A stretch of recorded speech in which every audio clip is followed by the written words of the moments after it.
Voy a hacer una presentación muy breve, como suele hacer la delegación, porque lo importante es lo que viene a contar siempre nuestros ponentes, pero sí que me gustaría decir que el colegio ahora mismo, aprovechando que ha montado una exposición itinerante sobre Alejandro de la Sota, que ahora mismo de hecho se está inaugurando en la delegación de Ourense, ha estado aquí los últimos 15 días en la delegación de Vigo, pues hemos decidido organizar esta conferencia, a la que tenemos que agradecerle a nuestro compañero y colega Manuel Amable Romero, que está realizando su tesis sobre este tema.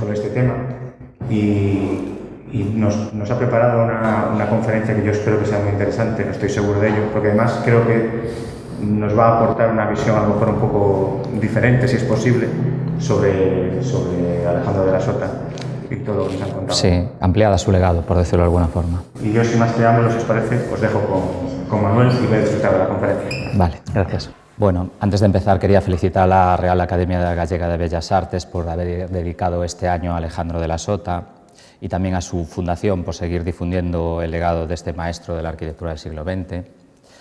También quería agradecer al Colegio de Arquitectos y en especial a la Delegación de Vigo esta invitación y dar gracias al resto de los organizadores y, como no, a Fernando Grasar por haber pensado en mí para esta charla. Por último, añadir que aunque estoy haciendo la tesis de la que acabamos de hablar sobre el legado de la arquitectura sotiana, me resultaba imposible abordar la complejidad del tema en solo una hora y por eso propuse este otro tema que me parece muy importante en la arquitectura de Alejandro de la Sota. El tema es la naturaleza y nos va a servir este argumento para, a través de él, intentar trazar un pequeño y fragmentario recorrido que va a tener como protagonista a Alejandro de la Sota, pero también a los que fueron primero sus discípulos, después compañeros de profesión y que ahora son grandes arquitectos. En vez de realizar un largo prólogo sobre la evolución histórica de la relación entre el espacio natural y el espacio arquitectónico, he preferido comenzar con esta imagen, un retrato de Schinkel realizado en 1824. Y lo utilizo por varios motivos, porque Schinkel viaja a Italia y a Nápoles buscando una nueva arquitectura o quizá en busca de lo que él cree que puede ser el origen y la esencia de esta arquitectura. Pero también va a buscar otro paisaje, quizá otra visión y otra relación con la naturaleza. Y se encuentra con la unión atemporal que la arquitectura mediterránea tiene con el mundo natural. El desarrollo de esta ponencia también la podemos entender como un recorrido que no nos va a llevar a Nápoles, pero sí a Alcudia. Y cuando lleguemos a este proyecto de Sota descubriremos que estamos ante otra arquitectura y otra forma de relacionarla con la naturaleza muy distinta a la que tenía el Sota adolescente o el Sota recién titulado. En este recorrido vamos a encontrar a Manolo Gallego, a Víctor Cotelo y a Pep Ginás, primero como colaboradores y luego como arquitectos. Explicada un poco la estructura de esta charla, vamos a analizar un poco la imagen. Una imagen que realmente siempre me ha parecido muy sotiana por varios motivos. Primero, y reitero, por el protagonismo de la naturaleza. Schinkel quiere enseñar el paisaje de la bahía de Nápoles a su mujer a través de su retrato. Segundo, por el carácter atemporal de la obra. Solo la indumentaria del arquitecto nos persuade de que no es un óleo actual. La estancia es un espacio atemporal, con una doble puerta abierta que introduce el paisaje en la habitación. Estamos en un espacio que respondería a esa visión integral de la arquitectura que defendía Sota. Un Sota que estaba atento a las lecciones de la arquitectura pasada y presente, de la popular y de la del autor, de la tradicional y de la de nuestro tiempo. Tercero, y el más importante, porque nos parece, y parece siempre, un lugar agradable.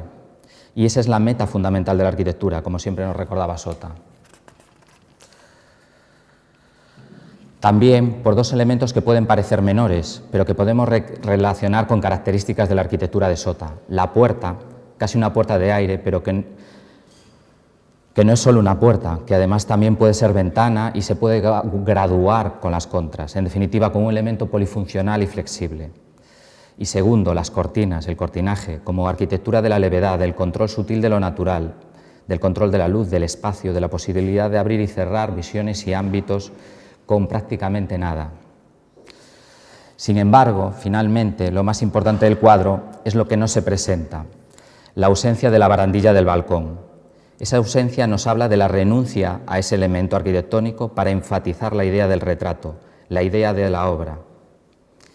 En este caso, la presencia del paisaje. Una renuncia que también reivindicaba la arquitectura de Alejandro de la Sota, renunciar al exceso de formas para enfatizar la idea del proyecto y las cualidades del espacio. Estos elementos ausentes y presentes nos hablan de ciertas afinidades y sensibilidades entre Sota y Schinkel.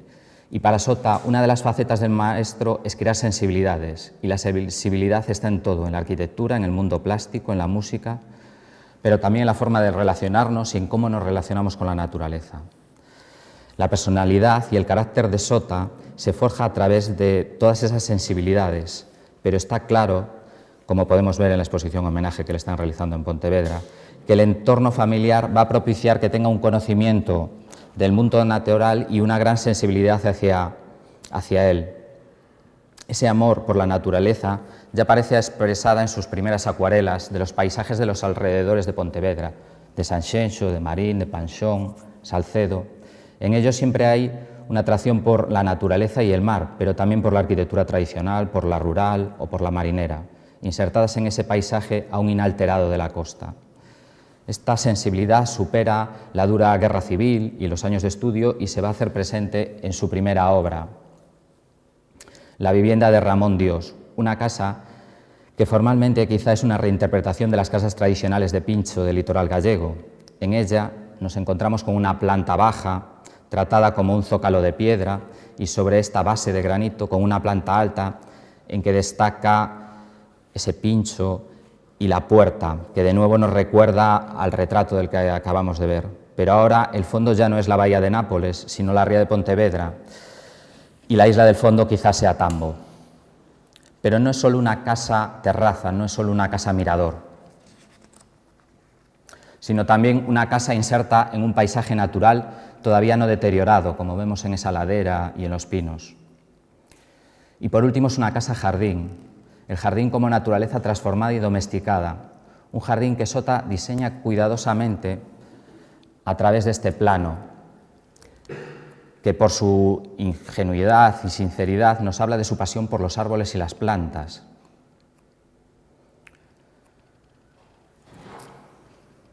Esta primera casa también nos va a servir para definir los tres tipos de arquitectura de los que vamos a hablar luego repetidamente. La casa patio, más o menos encerrada, en torno a un elemento también más o menos natural, el jardín. La casa en la naturaleza y en contacto con ella, y la casa mirador, como espacio que busca el paisaje lejano. La Casa Arbesú, que realiza en 1955, en una etapa de tránsito hacia la modernidad, continúa mostrando la importancia que Sota da al jardín, en este caso ya no como elemento de transición con el medio natural, no como filtro, como era en la casa anterior, sino como remanso natural hacia el que se cierra la vivienda, porque la casa se plantea con un muro hacia la ciudad, hacia el estrés, hacia su bullicio, y como búsqueda de la paz y tranquilidad en contacto con la naturaleza recreada, donde no faltan los árboles, donde no falta el estanque, donde no faltan elementos del jardín que nos recuerdan a la primera obra que vimos antes. Además, como Xón o Neutra, Sota utiliza el acristalamiento total en planta baja para abrir la vivienda al jardín y utiliza como recurso una pequeña galería invernadero para así aumentar el grado de ambigüedad espacial entre el interior y el exterior.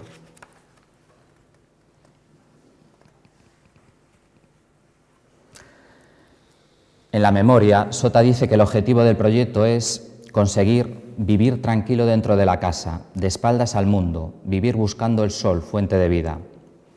Hablando del muro, que es la fachada a la calle y que es tratado como un cierre frente a la ciudad, dice: si el arquitecto se hubiese olvidado por completo del propietario y se hubiera dejado llevar, ni una sola ventana le habría puesto en lo que todas las casas llaman fachada. Más adelante se pregunta: ¿qué significado puede tener fachada? Solo amor desmedido a la apariencia. Pienso que esto hoy es ya cosa muerta. Vivamos para nosotros mismos, afirma volterianamente.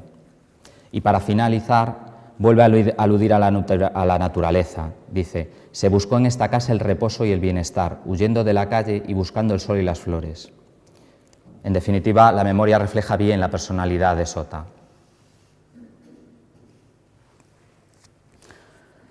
Otra importante casa-patio es esta vivienda que realiza en una parcela de la urbanización de viviendas unifamiliares de Pozuelo, en Madrid. Ahora la planta baja se diseña en clave de transparencia total y el salón se sitúa entre dos patios, uno más duro y otro que avanza hacia la piscina y el jardín. La referencia quizás sean las casas patio de Mies, pero Sota opta por soluciones materialmente más radicales. Bloque visto al exterior en el muro de parcela y en las fachadas y acabados cálidos en el interior con una tarima de madera de la que lamentablemente ya no existen fotografías que nos permitan ver cuál fue su acabado final, pero sí tenemos el recuerdo de Manolo Gallego, que siendo estudiante visitó esta casa con Sota y que la describió como un plano de madera que salía del interior del salón e invadía todo el jardín hasta llegar a la piscina y los árboles. Manuel Gallego, que va a ser un incondicional alumno primero de Sota y colaborador después. Ambos comparten origen y sensibilidad atlánticas. Cuando Gallego vuelve de su viaje a Suecia y de trabajar con Visco, va a volver a colaborar con Sota en este proyecto y en el seguimiento de la obra de esta casa en la Sierra Madrileña, la Casa Varela. Una casa integrada en un duro y cambiante medio natural, donde Sota ensaya las soluciones con prefabricados. Unos prefabricados que de nuevo formalizan como una coraza exterior que sin embargo da lugar a un cálido interior.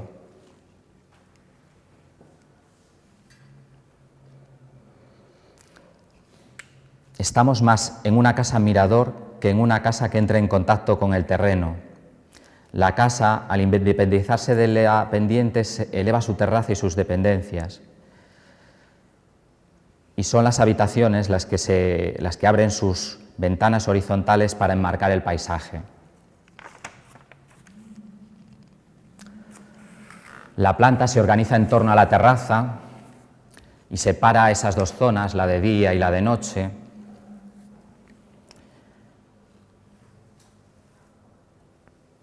Y bueno, ya veis un poco cómo era, por ejemplo, el estar, ¿no?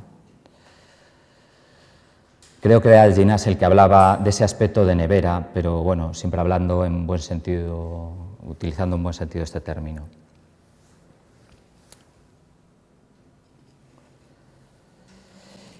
Y frente a una casa que se eleva, la Casa Guzmán, que va a surgir de la idea de una casa patio semienterrada, quizá buscando esa intimidad y dejando que la vegetación invada toda su cubierta.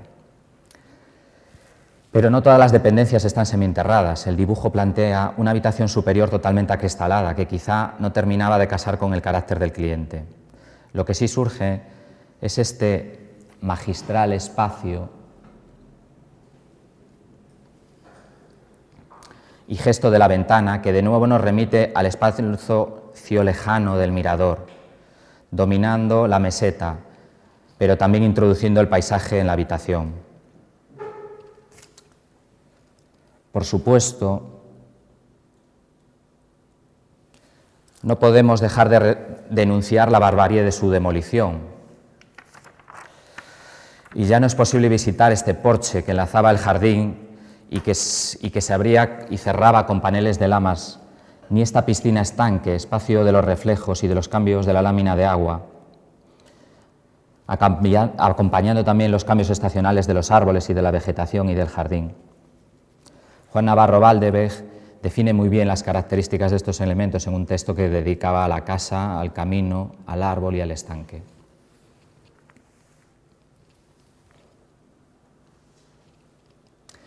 Y como continuación lógica del proyecto de la Casa Guzmán, la Casa Domínguez en Pontevedra, pero también como genial materialización de la idea de las dos esferas de Saarinen. Sota dice: el habitáculo del hombre como una esfera cortada por el plano de la tierra, donde la semisfera enterrada se usa para el descanso y la semisfera superior para desarrollar su actividad. Materiales pétreos para la primera, frente a cristal para la segunda. Aunque quizá el pudor ante el vecindario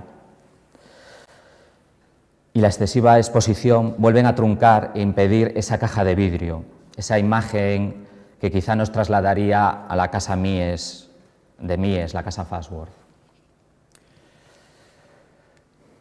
Lo que no explica Sota en su memoria es que este mecanismo de levantar ese volumen libera el espacio de la parcela y lo que permite es un amplio y diáfano porche ligado al jardín que esconde bajo el pavimento de grés cerámico el amplio programa de la vivienda. La casa está llena de espacios, tiene una gran riqueza espacial que se refuerza con elementos como esta terraza bajo el árbol y sobre el muro. Y esta imagen de la casa protegida por el árbol, que no deja de ser también otra imagen atemporal.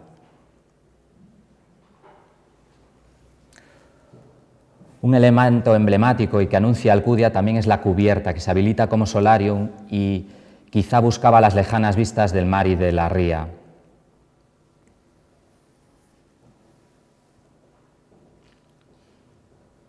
Aquí de nuevo ese porche diáfano y abierto a la parcela, al paisaje, a la vegetación.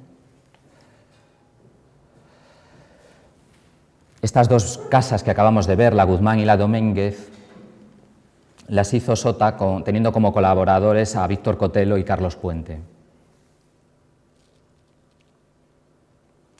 Pero bueno, antes de llegar a Alcudia, un proyecto de 1982, debemos ver las tres primeras casas de Manolo Gallego, de Víctor Cotelo y de Pep Ginás, que ahora ya son compañeros de Alejandro de la Sota.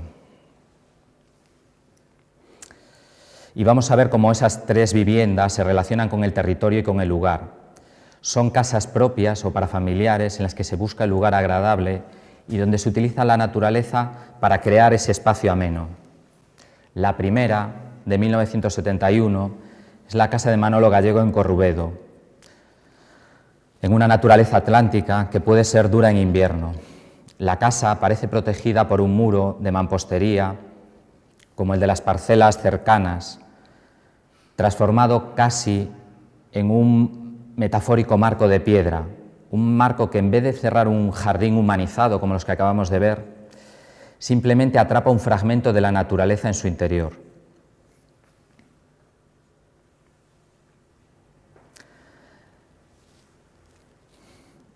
La casa, lejanamente, queda formalizada por el mirador, que se asoma por encima del muro para avistar la playa y el mar. Pero en su interior vemos la contraposición de la artificialidad de la casa frente a ese muro y su rusticidad, ¿no? Además, dentro nos encontramos con esta mesa de piedra, casi megalítica, que parece que podría mantenerse ahí durante centenares de años, en este claro entre la naturaleza.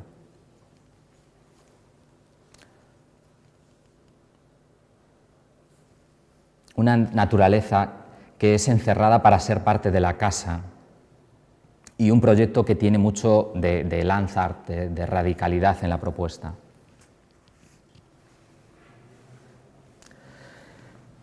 Frente a esta propuesta primera, tenemos la de Víctor Cotelo, situada en un lugar y una naturaleza mucho más amables, la ladera y el valle de Soto del Real.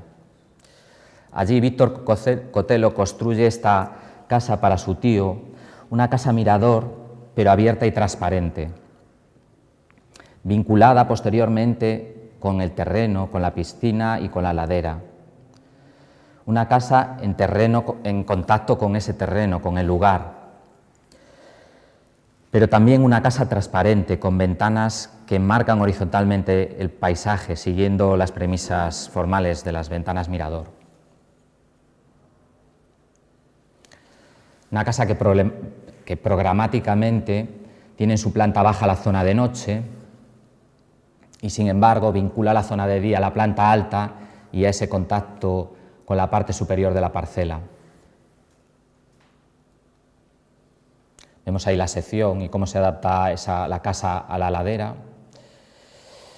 y a la pendiente, y vemos esos espacios y esa diafanidad de la planta alta con esa ventana de tira y con esas puertas correderas que dan a la piscina.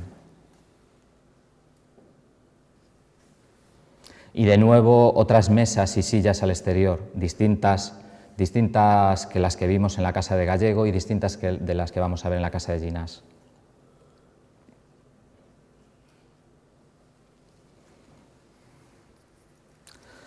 Finalmente, esta casa, la de Ginás, levantada en 1980 para sus padres en Begur, la hace nada más terminados sus estudios y cuando aún no conoce personalmente a Sota.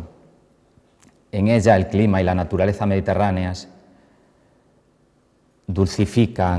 parecen dulcificarlo todo a través de estas hiedras y a través del emparrado con sus plantas. Es una casa vinculada a una galería y a una pérgola. Una galería y una pérgola en la que consiguen una infinidad de gradientes de privacidad y gradientes entre el interior y el exterior.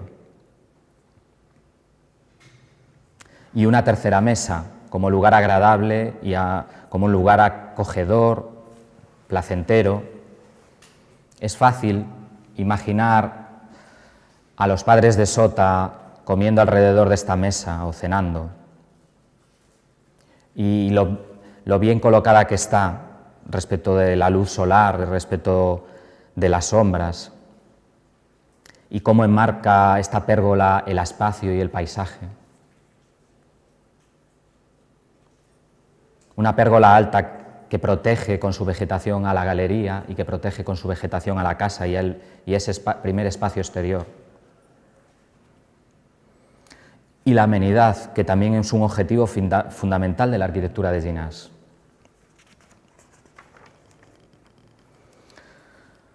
Una pérgola que nos anuncia otro genial proyecto que es el de Alcudia. Proyecto entendido como disolución de la casa en el jardín y como un solarium mínimo en su parte superior. La arquitectura se esconde entre la frondosa vegetación y renuncia a su presencia para dar protagonismo a la naturaleza. Los muros de mampostería tradicional reducen el impacto del conjunto y lo integran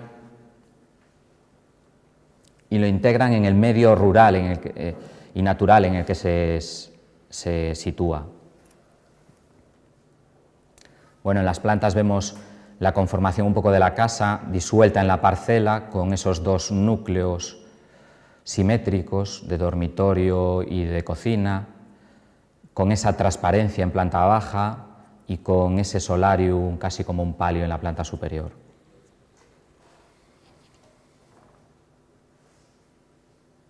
Las casas implantadas en la parcela con esos cierres de mampostería tradicional de Alcudia. Ese mundo de la naturaleza, otra vez de las flores, la vegetación que debería invadirlo todo, también lo vemos un poco en la maqueta. La memoria es una pieza extraordinaria del humor y la inteligencia de Sota. En ella dice: según su biología, el hombre tiende a poseer su territorio. Según la climatología, si es propicia, le bastaría con marcas en el territorio. El rugido de un león, la pis del zorro, en definitiva nos habla de arquitecturas, del sonido y de los olores. Según su intimidad, su característica exige la ocultación de su actividad o descanso, nos está hablando de las piezas de noche. Si el hombre se encierra en su propia casa, consigue todo, pero pierde la naturaleza. Busca entonces la manera de aprenderla, si no toda en parte. Ya apareció el patio. Desde Pompeya hasta Mies, en España no se diga, aparece el patio interior para la casa que no da para tanto y adyacente, contiguo, hecho con tapias, si no llegamos a tanto. Es un hecho notorio el de poseer notoriamente naturaleza, que no existe nada tan ligado al paisaje como la tapia campesina. Kilómetros de tapias han pasado a los mejores lienzos. Y podemos recordar aquí un poco esa imagen que veíamos de las parcelas contiguas a la casa de Manolo Gallego en Corrubedo. Se intenta una urbanización con más tapias, dentro de ellas la vida íntima, cubriendo el espacio con ellas determinado con parras, enredaderas, toldo. Viviremos en toda la pequeña parcela, que así hemos convertido en la casa más grande. Viviremos emparrados. Hacemos a la vivienda un periscopio, terraza con sombra para ver lejos el mar y el monte.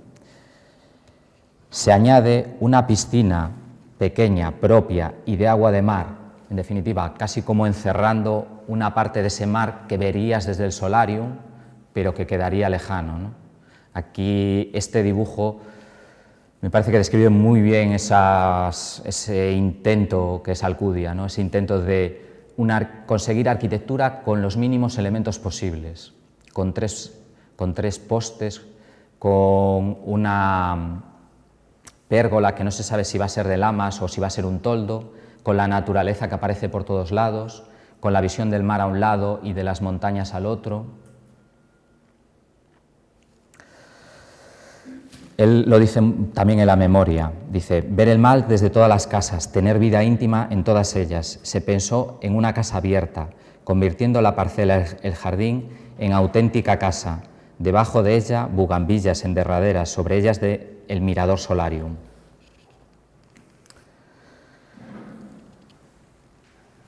Bueno, serían unas viviendas efectivamente construidas con paneles metálicos, semejantes a los que luego vamos a ver en una casa de Ginás. Pero esos paneles casi no se verían entre la vegetación que debería tener y entre los entoldados y emparrados que deberían tener esas parcelas.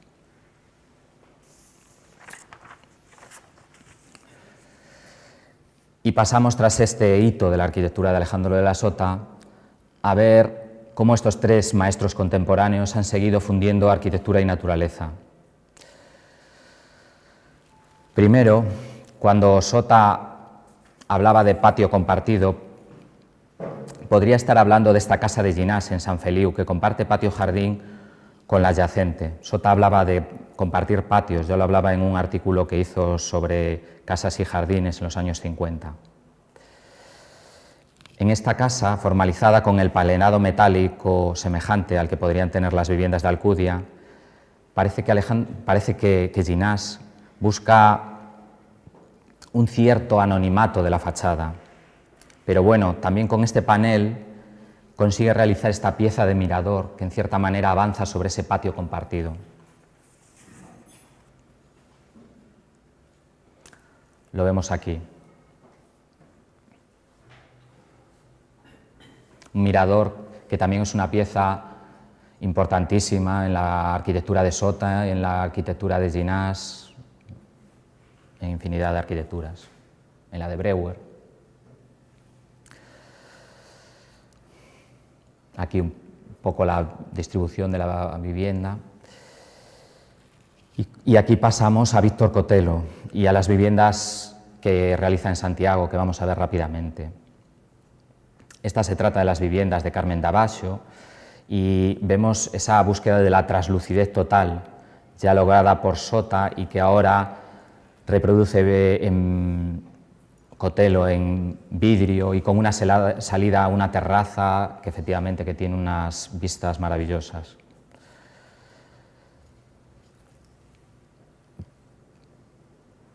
Y también podemos ver la arquitectura de Víctor en esta otra casa que también parece hundirse en el terreno, en el jardín, sin tampoco renunciar a esa transparencia total y a la apertura total a la parcela.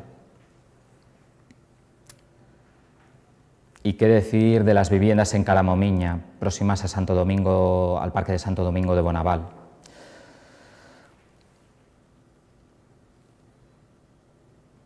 Unas viviendas que no renuncian a integrarse en el paisaje rural de esta zona de Santiago,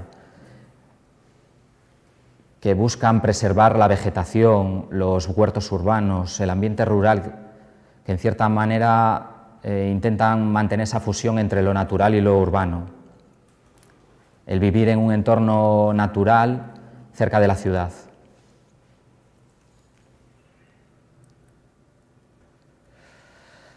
Y bueno, la antítesis o el contraste entre los muros de piedra que, por decirlo de alguna forma, se utilizan para las zonas de dormitorio y las piezas superiores de vidrio, ese contraste, esa antítesis entre la pesadez y la ligereza, ¿no? Y cómo ambas se refuerzan, entre la pieza de mampostería de piedra y la pieza de vidrio, abierta a las vistas. Por último, dos magistrales proyectos de Manolo Gallego. La casa en Veigue, que se integra progresivamente en la naturaleza a través de una pérgola llena de vegetación, una vivienda que se plantea como ir progresivamente a través de gradientes de cierre y de apertura, pasar del interior de la vivienda al entorno natural, y cómo consigue esos gradientes a través de estas galerías de vidrio, de estas piezas de vidrio, de estas pérgolas de hormigón. En la planta de situación pues vemos ese núcleo central de la vivienda y cómo van surgiendo esos gradientes de ocupación progresiva de la parcela y de ese entorno natural que lo rodea. Una casa que también es mirador, que también está abierta a las vistas de la ría, y cómo poco a poco la naturaleza va invadiendo esos elementos de transición entre el interior y el exterior. Y ahora otras mesas y otras sillas, pero como están dentro de esa pieza de vidrio, pues más amables, ¿no?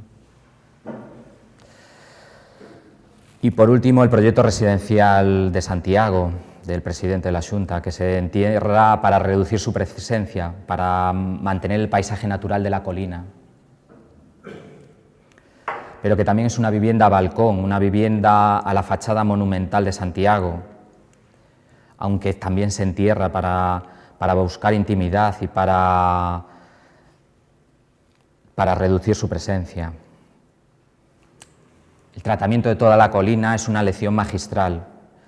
Manolo, ya de joven, por ejemplo, estaba fascinado por el amor que tenían a la naturaleza los escandinavos cuando viaja a Suecia.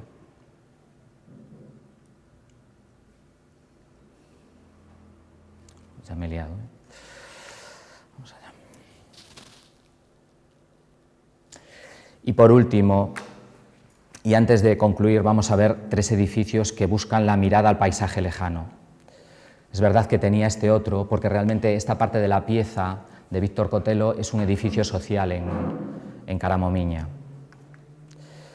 Pero bueno, estos tres edificios que vamos a ver ahora ya no son espacios domésticos, sino que tienen otro tipo de funciones y sin embargo también son tres edificios que buscan la mirada al paisaje lejano, al mar o a las montañas, como pasaba en Alcudia.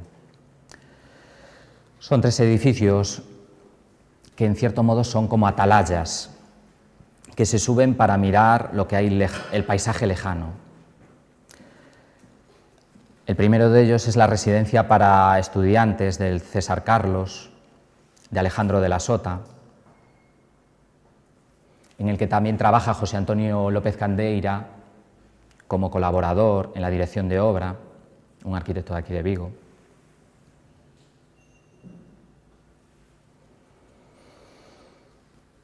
Y este edificio del César Carlos, bueno, tiene esta imagen que ha quedado, que estereotipadamente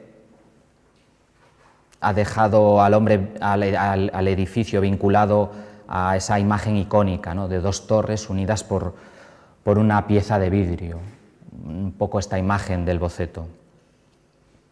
Una pieza de vidrio donde se situaría el gimnasio. Estamos en una residencia de estudiantes, pues los estudiantes subirían a esa pieza y estarían en el gimnasio viendo la sierra al fondo y todo el paisaje natural de la ciudad universitaria de Madrid.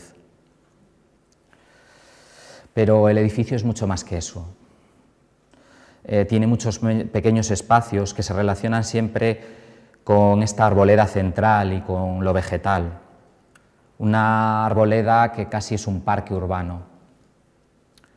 En esta imagen, por ejemplo, vemos esa pieza de vidrio, pero la estamos viendo desde un rellano de la escalera. El rellano de la escalera entendido también como una galería, como un espacio, como un pequeño estar de las habitaciones.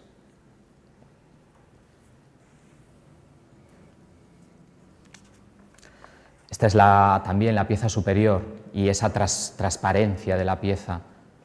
Una pieza que además no solo es esa galería, es los balcones que la rodean.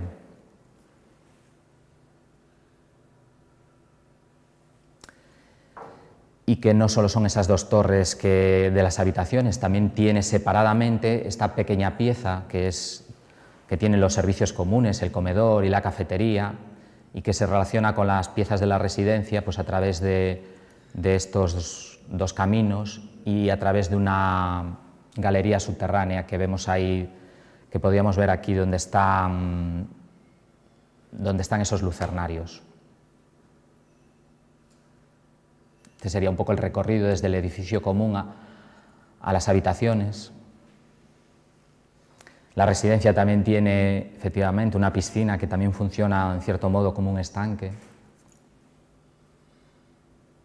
Y este sería un poco el edificio comunes que también está mirando y también está vinculado a ese paisaje, a esa arboleda, con esta doble altura filtrada por esa terraza superior, pero que a la vez enmarca esa naturaleza que se busca y que también está en espacios más íntimos y más pequeños, como este balcón. Y después del primer edificio mirador, este segundo, la Casa de Cultura de Valdoviño, un proyecto de Manolo Gallego Jorreto, que tiene un doble mirador sobre la playa y sobre el mar, por encima de la carretera y por encima de las casas bajas del entorno. El doble mirador porque tiene una biblioteca en planta alta, al final he cogido esta otra imagen más antigua, porque tiene una biblioteca en esta planta alta, que efectivamente que actúa como mirador sobre el mar y sobre la playa, y también tiene esta otra galería muy protegida del sol, y que es casi un puente bajo él. Dos elementos que enlazan además dos plazas, una abierta al mar y otra abierta al terreno y al paisaje trasero. Bueno, aquí vemos un poco la biblioteca, vemos esa plaza abierta al paisaje, vemos ahí al fondo la playa y un poco esas casas que hay entre la Casa de Cultura y esa playa. Vemos cómo actúa este espacio, cómo pasamos de una plaza a la otra, y ahí al fondo ya vemos esa plaza más vinculada a un parque trasero, que también tiene un graderío y que también está pensada pues, para espectáculos y para obras. Bueno, y por último, la biblioteca de Fort Pieck de Llinars. Otro espacio mirador, otro espacio doble, esta vez tenemos una biblioteca en planta alta con esas ventanas también que dominan la plaza y que dominan el paisaje urbano cercano, y sin embargo abajo tenemos una pieza de terraza,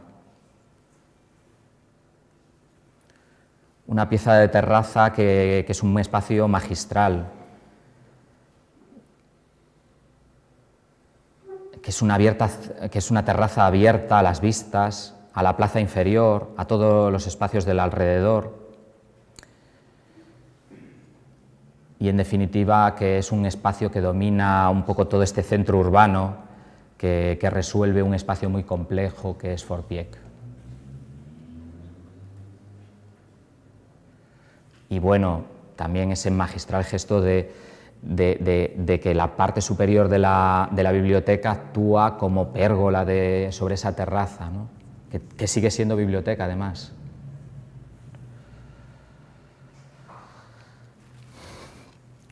Como conclusión, para Sota el espacio agradable es un espacio relacionado con lo natural, y esto sí que es un rasgo diferencial de su arquitectura. Sota prioriza esa relación, le da un protagonismo a la naturaleza muy por encima incluso de algunos arquitectos que luego son etiquetados como orgánicos. La arquitectura de Sota no busca muros, sino membranas de cristal, espacios abiertos al paisaje o abiertos al paisaje o abiertos en torno a un espacio ajardinado. En definitiva, la arquitectura de Sota es conceptualmente orgánica, aunque no lo es formalmente, porque efectivamente, después de la vivienda del doctor Arce, después de la vivienda, la Casa Arbesú que vimos antes, él renuncia a esas formas curvas y orgánicas, y tampoco materialmente es orgánica, ya que en cierto modo Sota prioriza los materiales artificiales frente a los materiales tradicionales o los materiales novedosos frente a estos. Y aunque no hay nada que estilísticamente permitan etiquetarlo como orgánico, sí que podríamos decir que su arquitectura es profunda y conceptualmente orgánica. En definitiva, Sota no es estilísticamente orgánico, pero sí que lo es profundamente en sus principios. Además, para Sota no es posible la copia de formas. La arquitectura se crea con ideas que resuelven necesidades reales, pero también se crea en base a unos principios, a la sencillez, a la sinceridad, a la búsqueda de la ligereza, de lo sutil. Para Alejandro de la Sota, la naturaleza es una necesidad, y esta necesidad y esta naturaleza está ligada a la consecución del espacio agradable. Sota renuncia a la arquitectura, a la forma arquitectónica, no a la arquitectura, porque la arquitectura se puede hacer con muy poco. Sota renuncia a la forma arquitectónica para ceder protagonismo a la idea y a lo natural. Alcudia es la desmaterialización de la casa, abajo disuelta en el jardín y arriba disuelta en el paisaje. Ya no hay un contenedor físico, hay un espacio definido, por ejemplo, en la parte alta por 4 barras mínimas, por un techo cambiante que pueden ser un toldo o unas lamas. Y en el espacio inferior encontramos una continuidad en que lo único cerrado son esas piezas de los dormitorios, de los aseos, de las cocinas, unas piezas íntimas pero casi ocultas por lo vegetal. Pero efectivamente, la naturaleza no está solo en sus espacios domésticos, está en todos sus edificios. En el Aulario de Sevilla, que hace con Víctor Cotelo y Carlos Puente, que es un patio ajardinado y entoldado, en la Embajada de París, que hace con Ginás, y donde renuncia al edificio para intervenir en el jardín y el arbolado y para mantenerlos, o en la Biblioteca de Santiago, que se iba a construir vinculada al borde de la ciudad universitaria de Santiago y sobre un monte próximo, y que iba a estar vinculada a una cristalera y a ese monte bajo que él denominaba un mar de tojos, y que iba a ser el protagonista de ese espacio.